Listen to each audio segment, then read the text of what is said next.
ଭୁବନେଶ୍ୱର ଶହୀଦନଗର ଅଞ୍ଚଳର ଶ୍ରୀ ଶ୍ରୀ ବାବା ଆଖଣ୍ଡଳମଣି ମନ୍ଦିରରେ ମହାବିଷୁବ ସଂକ୍ରାନ୍ତି ଓ ହନୁମାନ ଜୟନ୍ତୀ ଉପଲକ୍ଷେ ଭକ୍ତିମୟ ପରିବେଶରେ ବିଭିନ୍ନ କାର୍ଯ୍ୟକ୍ରମ ଆୟୋଜିତ ହୋଇଥିଲା।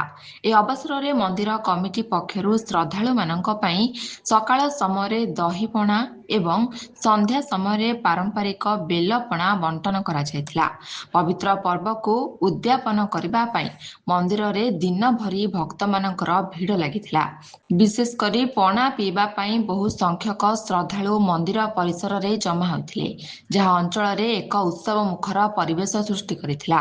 ଏହି ସେବାମୂଳକ କାର୍ଯ୍ୟକ୍ରମରେ ମନ୍ଦିରର ଉପଦେଷ୍ଟା ମନୋରଞ୍ଜନ ଦାସ, ସଭାପତି ଧନେଶ୍ୱର ନାୟକ, ସଦସ୍ୟ ଅକ୍ଷୟ କୁମାର ପ୍ରଧାନ, ମଳୟ କୁମାର ପଣ୍ଡା, ଅମରଜିତ ପ୍ରଧାନ, ପ୍ରଦୀପ କୁମାର ଲାହା, କବିତା ସୁବୁଦ୍ଧି ସହ ଅନ୍ୟାନ୍ୟ ସଦସ୍ୟମାନେ ସକ୍ରିୟ ଭାବରେ ସାମିଲ ହୋଇଥିଲେ। ମନ୍ଦିରର ପୂଜକ ପ୍ରଦୀପ କୁମାର ପଣ୍ଡା ମଧ୍ୟ ପୂଜାର୍ଚ୍ଚନା ଓ ବ୍ୟବସ୍ଥାପନରେ ଅଗ୍ରଣୀ ଭୂମିକା ନେଇଥିଲେ। ପ୍ରତିବର୍ଷ ଏହି କମିଟି ଗ୍ରୀଷ୍ମ କାଳରେ ଲୋକମାନଙ୍କ ପାଇଁ ଜଳଛତ୍ର ବ୍ୟବସ୍ଥା କରିଆସୁଛି, ଯେଉଁଠାରେ ସ୍ଥାନୀୟ ପ୍ରଶାସନ ତରଫରୁ ଏପରି ବ୍ୟବସ୍ଥା ସମ୍ଭବ ହୋଇନଥିଲା। ସେଠାରେ ମନ୍ଦିର କମିଟି ନିଜେ ଆଗକୁ ଆସି ଲୋକଙ୍କ ସେବାରେ ଦୃଷ୍ଟାନ୍ତ ସୃଷ୍ଟି କରିଛି।